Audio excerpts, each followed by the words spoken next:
mga kakusina. So ngayon magluluto po tayo ng Chicken Bicol Express. So mag-start na po tayo mag-isa ng bawang at sibuyas.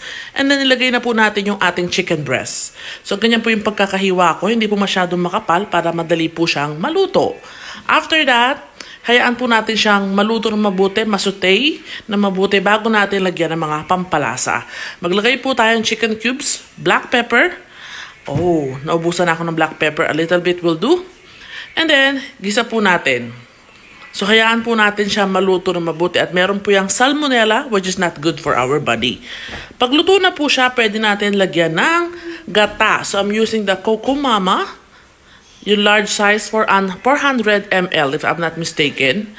So, ito po, hayaan natin siya na kumulo. Magtiken yung sauce. Naglagay na po pala ako ng siling labuyo. Optional po kung ayaw nyo, pwedeng alisin. Ito po, tik na po yung sarsa niya. Gusto ko meron pa po siyang sarsa at magandang ilagay.